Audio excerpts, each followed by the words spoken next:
یہ واقعہ 8 رجب سن 60 ہجری کا ہے۔ مشاورت کے لیے ولید مدینے کے سابق گورنر مروان بن حکم کو گورنر ہاؤس بلاتا ہے۔ طے ہوا کہ حسین ابن علی، عبداللہ ابن زبیر اور عبداللہ ابن عمر رضی اللہ تعالیٰ عنہما سے بیعت طلب کی جائے گی، کیونکہ حاکم وقت کی موت ہو چکی ہے۔ گورنر ہاؤس کا کارندہ روضہ رسول پہ جاتا ہے۔ یہاں یہ تینوں شخصیات تشریف فرما ہیں۔ تینوں کے سامنے گورنر کا پیغام رکھا جاتا ہے کہ آپ کو گورنر ہاؤس بلایا گیا ہے۔ امام حسین آپ پہ ہمارا سلام ہو۔ عبداللہ ابن زبیر رضی اللہ تعالیٰ عنہ سے فرماتے ہیں، مجھے لگتا ہے کہ حاکم وقت کا انتقال ہو گیا ہے اور مجھے لگتا ہے کہ نئے حاکم یعنی یزید کی بیعت کے لیے ہمیں وہاں بلایا جا رہا ہے۔ حضرت امام حسین گورنر ہاؤس تشریف لے جاتے ہیں اور آپ کے ساتھ چند احباب ہوتے ہیں۔ گورنر ہاؤس میں حسب توقع وہی معاملہ ہوتا ہے، یعنی بیعت کا تقاضا۔ یزید ابن معاویہ کا خط پڑھ کے سنایا جاتا ہے۔ خط کے جملے یہ ہوتے ہیں، اے ولید، میرا باپ اللہ کے بندوں میں سے ایک بندہ تھا جسے اللہ نے اپنی حکومت اور خلافت عطا کی تھی۔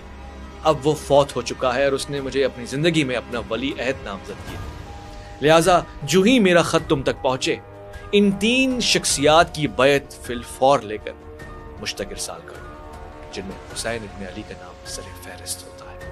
یہ خط سنانے کے بعد ولید اور مروان امام حسین سے بیعت کا مطالبہ کرتے ہیں۔ حسین فرماتے ہیں، ہم جیسے لوگوں سے رات کی تاریکی میں بیعت نہیں مانگی جاتی، لہٰذا دن کی روشنی میں اس کا مطالبہ کرو تو جواب دوں گا۔ مروان کہتا ہے، ولید، انہیں جانے مت دینا، اگر یہ اس وقت گورنر ہاؤس کی دہلیز سے باہر چلے گئے تو بیعت حاصل کرنا انتہائی ناگوار اور خون ریزی پہ مشتمل ہوگا۔ یہ جملہ سن کر امام حسین غیظ و غضب کا اظہار کرتے ہیں۔ آپ جاہو جلال کی کیفیت میں فرماتے ہیں، کون میرا قتل کرے گا، تو یا مروان تو؟ اور پھر سیدنا امام حسین نے رہتی دنیا تک گونجنے والے وہ تاریخی جملے ارشاد فرمائے کہ جو ہر ایوان میں سلاطین کو ہلانے کی طاقت رکھتے ہیں۔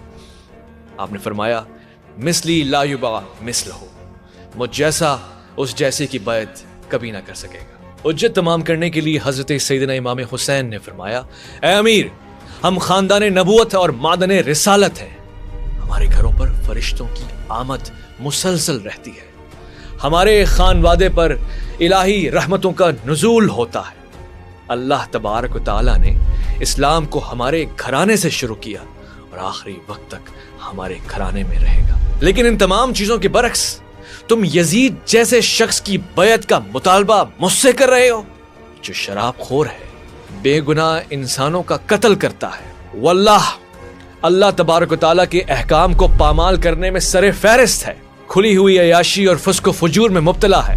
میں ایسے شخص کی بیعت نہیں کر سکتا۔ اب ہم آنے والے وقت کا انتظار کرتے ہیں اور دیکھتے ہیں کہ خلافت کا مستحق کون ہے۔ کتابوں میں ہے کہ اگلے دن سیدنا امام حسین کو کئی لوگوں نے بیعت کا مشورہ دیا۔ آپ کا جواب اٹل تھا، اگر امت کی رہبری یزید جیسے شخص کی بیعت کر لینے میں ہے تو پھر ایسے اسلام پر فاتحہ پڑھ لینی چاہیے۔ اب حسین پریشان ہیں۔ حسین کی آنکھوں میں فکر کے اثرات نمایاں ہیں۔ امام حسین اپنے جد امجد کے روضے پر تشریف لے جاتے ہیں اور فرماتے ہیں، السلام علیکم یا رسول اللہ، میں حسین ابن علی، آپ کا فرزند، آپ کا نواسہ حاضر ہوں۔ میں آپ کا وہ فرزند ہوں جسے آپ نے امت کی رہنمائی کے لیے اور ہدایت کے لیے اپنا جانشین بنایا۔ اے رسول اللہ، آپ گواہ رہیے کہ انہوں نے مجھے بے یار و مددگار چھوڑ دیا ہے، میری حفاظت بالکل نہیں کی۔ آپ کی بارگاہ میں یہ میری شکایت ہے، یہاں تک کہ میں آپ سے آ کر ملوں۔ خدایا، یہ تیرے پیغمبر محمد بن عبداللہ کی تربت ہے، میں ان کی بیٹی کا بیٹا ہوں۔ جو واقعہ پیش آیا ہے تو جانتا ہے اور تو میرے حال سے آگاہ ہے، تو میرے اندر کی زمین سے بھی آگاہ ہے۔ میں نیکی کو اچھا سمجھتا ہوں اور منکر سے نفرت کرتا ہوں۔ اے خدایا، اس تربت پاک کی قسم، میں حق کے ساتھ ہوں اور اس تربت میں سونے والے کی جو رضا ہے وہی میری رضا ہے، اور میرے لیے حق کی قسم اگر کوئی چیز جو تیری اور تیرے پیغمبر کی پسندیدہ ہے تو وہ میری پسندیدہ ہے۔ پھر امام آنکھیں نم کر کے رونے لگے اور سر پاک پیغمبر کریم صلی اللہ علیہ وآلہ وسلم کی قبر پر رکھ دیا۔ آپ روتے روتے سو گئے۔ خواب میں آپ نے اپنے نانا رسالت مآب صلی اللہ علیہ وآلہ وسلم کو دیکھا کہ فرشتوں کے ایک گروہ کے ساتھ تشریف لائے، کچھ دائیں اور کچھ بائیں اور کچھ آپ کے پیچھے کھڑے۔ پیغمبر کریم سرور کائنات نے حضرت سیدنا حسین کو اپنے سینے سے لگایا، پیشانی کو بوسہ دیا اور فرمایا، بیٹا میں دیکھ رہا ہوں، عنقریب ایک گروہ جو اسلام کا دعوے دار ہوگا تمہیں کربلا کی سرزمین پہ قتل کر دے گا۔ تم پیاس سے نڈھال ہوگے لیکن وہ تمہیں پانی نہ دے گا، اور باوجود اس کے کہ وہ میری شفاعت کے امیدوار بھی ہوں گے، خدا میری شفاعت ان لوگوں کے نصیب نہ فرمائے گا اور اس دن ان کو ذرا برابر بھی فائدہ نہ ہوگا۔ اے میرے فرزند، تمہارے والدین میرے پاس ہیں اور تمہاری ملاقات کی آرزو میں ہیں، اور آپ کے لیے بہشت میں ایسے درجات ہیں کہ جو کہ شہادت کے بغیر ممکن نہیں ہے۔ سیدنا حسین نے فرمایا، اے نانا مجھے قبر میں اپنے پاس بلا لے، مجھے دنیا میں پلٹنے کی کوئی آرزو نہیں ہے۔ پیغمبر نے فرمایا، سعادت شہادت کو حاصل کرو اور ان درجات کے ساتھ ہمارے پاس آ جاؤ۔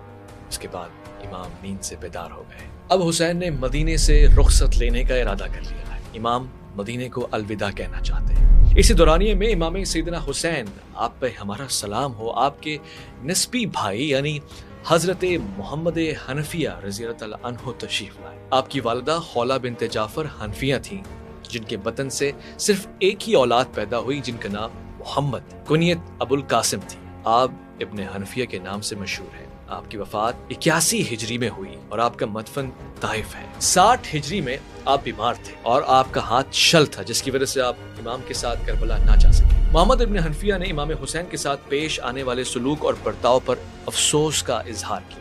آپ کسی بھی صورت امام کو مدینہ چھوڑنے کا مشورہ نہیں دینا چاہتے تھے۔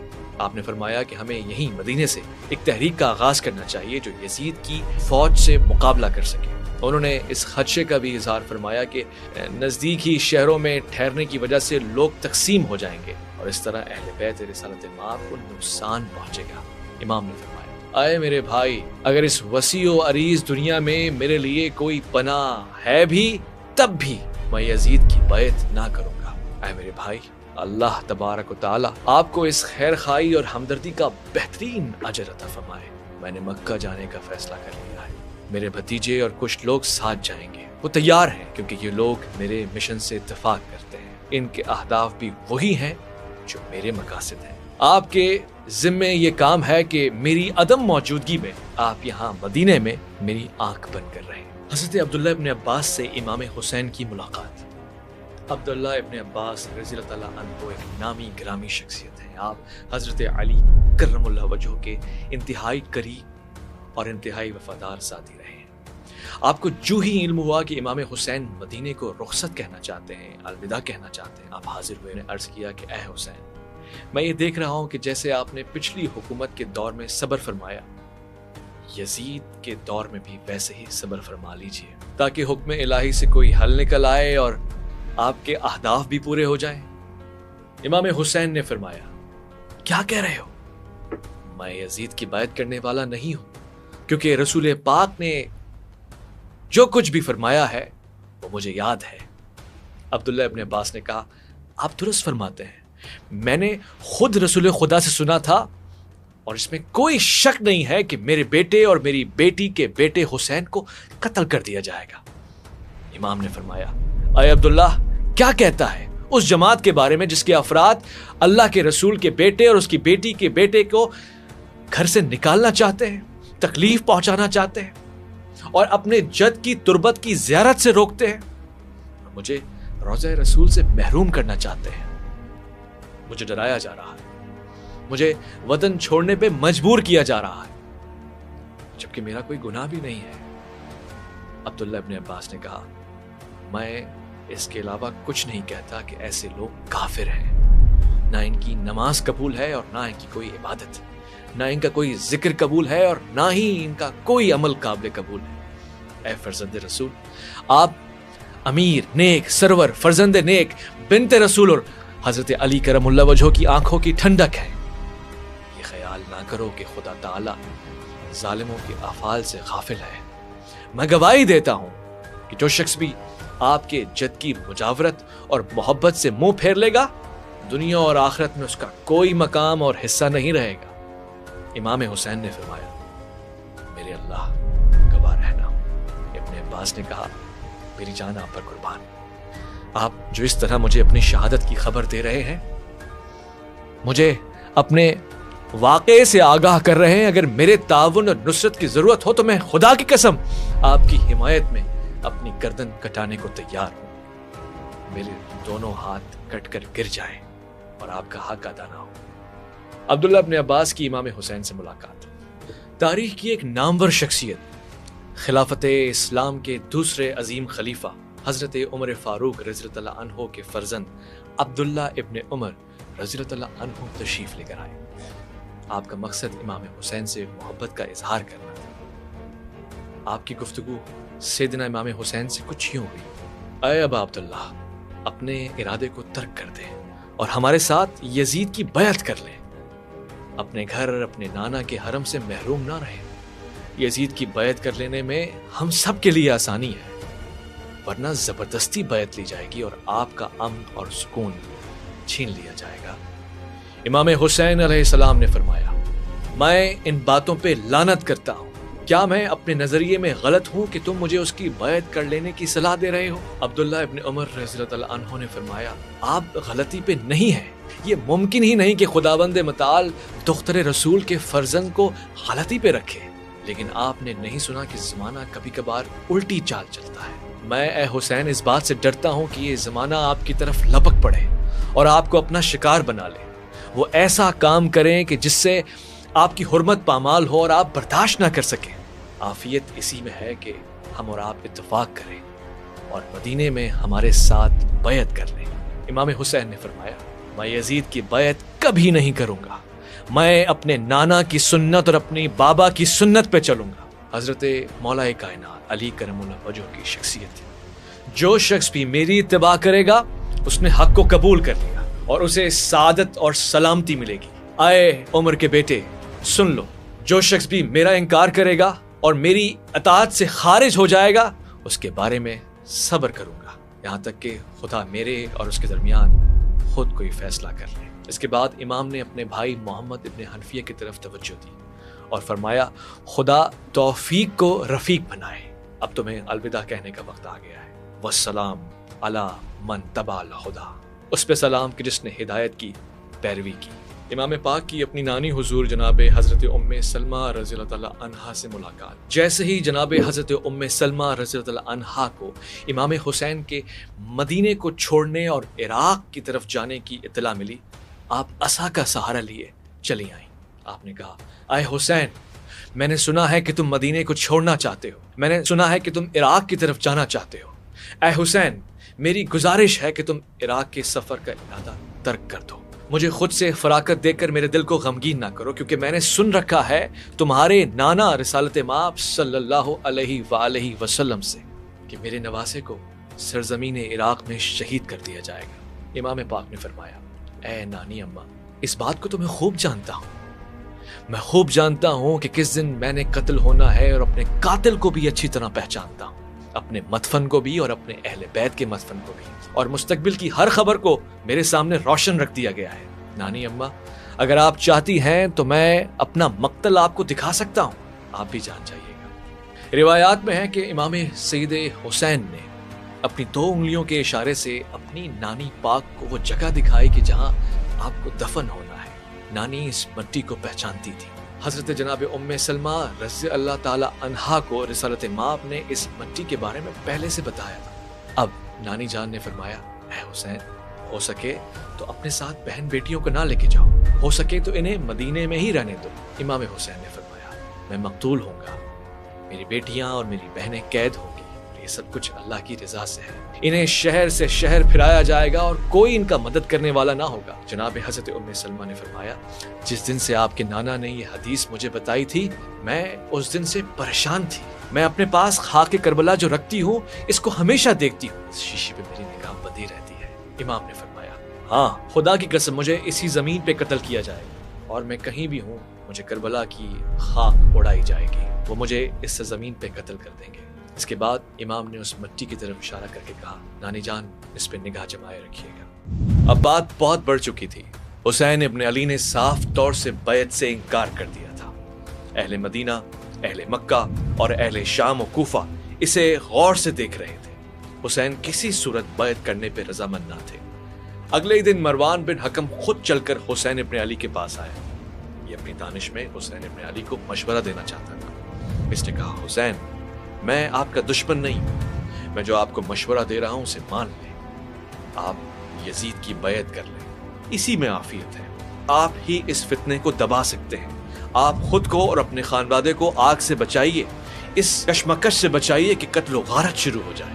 جواب میں حسین ابن علی نے فرمایا، اِنَّ لِلَّهِ وَإِنَّا إِلَيْهِ رَاجِعُونَ۔ اسلام پہ کیسا وقت آ گیا ہے کہ تجھ جیسے لوگ مجھ جیسوں کو بیعت کرنے کا مشورہ دے رہے ہیں۔ یہ کیسا وقت آن پہنچا ہے کہ یزید جیسے شخص کی بیعت کرنے کا مشورہ دیا جا رہا ہے، جبکہ تو جانتا ہے کہ یزید کھلے عام فسق و فجور کرتا ہے، یزید شراب خوری کرتا ہے، اور تو اس کے تمام تر اعمال سے واقف اور آشنا ہے۔ مگر مروان، تجھ جیسے شخص سے اور امید ہی کیا کی جا سکتی ہے؟ تو ابھی پیدا بھی نہیں ہوا تھا کہ تیری پیدائش سے پہلے اللہ کے پیارے رسول نے تجھ پہ لعنت کی تھی۔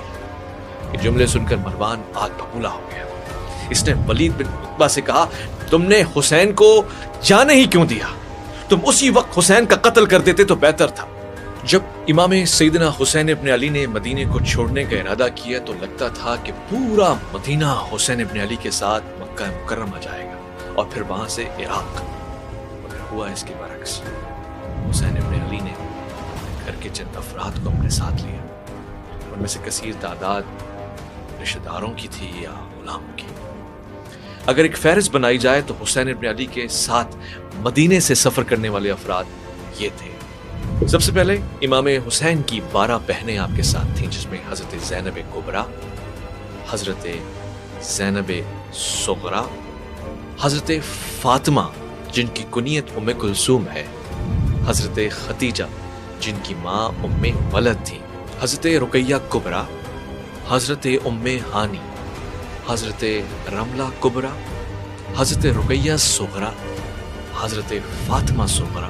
3 شعبان المعظم سیدنا امام حسین ابن علی مدینے کو رخصت کہہ کر مکے میں داخل ہو رہے ہیں۔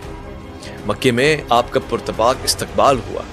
جو ہی لوگوں کو معلوم ہوا کہ حسین ابن علی مکہ مکرمہ آ چکے ہیں، دور دور سے لوگ آپ سے ملنے کے لیے آئے۔ ایک جمع غفیر ہے جو شب و روز آپ کی دہلیز کے آگے کھڑا ہے اور آپ سے ملاقات کا متمنی ہے۔ اسی دوران عبداللہ ابن زبیر رضی اللہ تعالیٰ عنہ بھی مکہ تشریف لا چکے ہیں۔ اس وقت ایک کشمکش ہے، مکے میں کون سردار ہے؟ حضرت عبداللہ ابن زبیر رضی اللہ عنہ جانتے ہیں کہ حسین ابن علی کے ہوتے ہوئے کوئی اور سردار نہیں ہو سکتا۔ لوگوں کی تعداد، ان کی محبتیں اور یہ جمع غفیر صرف اور صرف حسین ابن علی ہی کا مقدر ہے۔ لہٰذا حسین ابن علی کی طرف مکے کے کوشے کوشے اور گلی گلی اور کوچے کوچے کی توجہ مرکوز ہے۔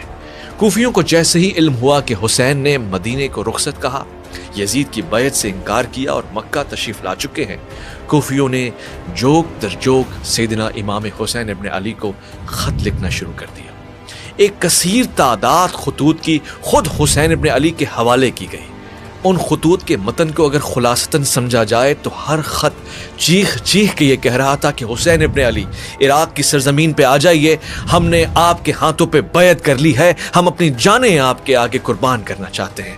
حسین ابن علی، نانا کے دین کی خاطر عراق تشریف لے آئیے۔ اس طرف حسین ابن علی مکے میں تشریف لا چکے تھے اور اس طرف کوفے میں ایک شورش بپا تھی۔ سلمان بن سرد خزائی نے تمام لوگوں کو جمع کیا اور کہا کہ حسین ابن علی سے بیعت مانگی گئی اور حسین نے بیعت سے انکار کر دیا۔ یہ بہترین موقع ہے کہ حسین ابن علی کو خط لکھا جائے اور ان سے کہا جائے کہ ہم ان کی مدد کو تیار ہیں، ہم ان کے ساتھ ان کی آواز بننا چاہتے ہیں، ہماری جانیں، ہماری گردنیں ان کے آگے فدا ہونے کے لیے تیار ہیں۔ سلمان بن سرد خزائی نے تمام لوگوں کو جمع کر کر انہیں خط لکھنے کو کہا اور یہ بھی یاد دہانی کروائی کہ اگر تم حسین کی معاونت نہ کر سکو تو خط نہ لکھنا۔ اسی اثنا میں جو بے شمار خطوط امام حسین کو ملے، ان کا متن کچھ اس طرح سے تھا۔ وہ بے شمار خطوط جو کوفے کی جانب سے مکہ بھیجے گئے، ان میں سے ایک سلمان بن سرد خزائی کا تھا اور اس کا متن کچھ اس طرح سے تھا: بسم اللہ الرحمن الرحیم، برائے امام حسین ابن علی از طرف سلیمان بن سرد خزائی، مسعود بن نجا، رفعہ بن شداد، حبیب بن مظاہر اور دیگر شیعان علی کوفے میں آپ پر درود بھیجتے ہیں۔ ہم خدا کے شکر گزار ہیں کہ خدا کے سوا کوئی معبود نہیں۔ حمد خدا کہ تمہارے اور خدا کے شدید دشمن کی موت آ گئی ہے اور اب اس کی جگہ پہ کوئی اور حاکم ہے۔ ہم یزید اور اس کے خانوادے کے افعال پر لعنت کرتے ہیں۔ ہمارا کوئی امام موجود نہیں ہے۔ آپ ہمارے پاس آئیں تاکہ ہم سب حق پر جمع ہو جائیں۔ نعمان بن بشیر حاکم ہے، ہم اس کی نماز جمعہ میں نہیں جاتے، عید پر باہر نہیں نکلتے۔ اگر ہمیں اطلاع ملی کہ آپ ہماری طرف آ رہے ہیں تو ہم اس حاکم کو معزول کر کے نکال دیں گے۔ والسلام علیکم۔ یہ خطوط 10 رمضان کو امام کے پاس پہنچے۔ حسین ابن علی نے ان خطوط کا جائزہ لیا۔ مؤلف کہتا ہے کہ خطوط لانے والے بے شمار لوگ معروف اور ایک چہرہ رکھتے تھے۔ جب یہ خطوط امام حسین کے پاس آئے تو امام نے خطوط کا بطور خاص مطالعہ کیا اور خاموش ہو گئے اور جواب نہ لکھا۔ قاصدوں کو واپس بھیج دیا۔ جب وہ واپس کوفے آئے تو قیس بن مسہر، عبد الرحمن بن شداد، عمارہ بن عبداللہ اور دیگر 150 خطوط لے کر امام کے پاس پھر تشریف لائے۔ امام کو کوفے آنے کی دعوت دی، لیکن امام پھر خاموش رہے اور کوئی جواب نہ دیا۔ اس طرح خطوط کا سلسلہ جاری رہا، حتیٰ کہ آخری خط کا متن یہ تھا کہ کوفہ آپ کے انتظار میں ہے، آپ کی خلافت پہ ہم سب متفق ہیں، جلدی آئیے، ابھی آئیے اور آنے کا یہی وقت ہے۔ صحرا سرسبز ہے، میوے پک چکے ہیں اور ہر طرف سبزہ ہے اور ہمارے لشکر موجود ہیں آپ کی معاونت کے لیے۔ امام حسین ابن علی نے سعید اور ہانی سے پوچھا، یہ خطوط کس جماعت نے لکھے ہیں؟ تو آپ نے فرمایا، اے فرزند رسول، یہ شیس بن رابع، حجار بن حجر، یزید بن حارث، عروہ بن قیس، یزید بن برم وغیرہ نے لکھے ہیں۔ امام سیدنا حسین ابن علی اپنی جگہ سے کھڑے ہو گئے۔ آپ نے وضو کی تجدید کی، رکن و مقام کے درمیان نماز پڑھی اور دعا کے لیے ہاتھ اٹھائے۔ کوئی نہیں جانتا تھا کہ اس کا کیا مطلب ہے۔ کچھ دیر کے فاصلے کے بعد امام تشریف لائے۔ امام نے جواباً یہ خط لکھا، حسین ابن علی کی طرف سے گروہ مومنین کے لیے، اما بعد، ہانی اور سعید نے تمہارے خطوط پہنچا دیے اور حالات بھی بتائے ہیں، جس سے میں نے یہ سمجھا ہے کہ تمہارا امام نہیں، میں تمہارے مقصود میں تاخیر نہیں کروں گا، لہٰذا اپنے بھائی مسلم بن عقیل کو، جو میری طرف سے وکیل ہے، بھیج رہا ہوں۔ وہاں پہنچ کر مسلم بن عقیل مجھے وہاں کے حالات سے آگاہ کریں گے۔ والسلام۔ امام نے یہ خط روانہ کیا اور جناب مسلم بن عقیل کو فرمایا کہ میں تمہیں کوفے اپنا وکیل بنا کر بھیج رہا ہوں، وہاں جا کر تصدیق یا تردید کا خط لکھنا، اگر حالات موافق ہوں تو ان سے بیعت لو۔ دعا کرتا ہوں کہ خدا تجھے اور مجھے شہادت پر فائز کرے۔ مسلم بن عقیل کو سینے سے لگایا اور ودا کیا۔ دونوں بھائی دیر تک گلے لگ کر روتے رہے۔ ویٹ، یہ مسلم بن عقیل کون ہے؟ حضرت ابو طالب کی جناب فاطمہ بنت اسد کے ساتھ 4 بیٹے تھے، جن کا ایک دوسرے کے ساتھ 10 سال کا فاصلہ تھا، جن کی تفصیل یہ ہے: جناب طالب، جناب عقیل، جناب جعفر طیار اور حضرت علی۔ ایک مرتبہ حضرت علی کرم اللہ وجہہ نے رسالت مآب سے عرض کیا، اے اللہ کے رسول، کیا آپ عقیل سے محبت نہیں رکھتے؟ تو آپ نے فرمایا، اے واللہ، میں عقیل سے دوہری محبت رکھتا ہوں، ایک محبت اس سے اور دوسری ابو طالب کی عقیل سے محبت کی وجہ سے، اور ان کا ایک بیٹا آپ کے بیٹے کی محبت میں شہید ہوگا، جس پر مومنین کی آنکھیں آنسو برسائیں گی اور ملائکہ مقربین درود اور سلام پڑھتے رہیں گے۔ پھر اللہ کے رسول رونے لگے، حتیٰ کہ آپ کے آنسو آپ کے سینے مبارک پہ گرنے لگے۔ آپ نے فرمایا، میں اللہ سے شکوہ کروں گا جو میرے بعد میری اطرت کو ایذا پہنچائے گا۔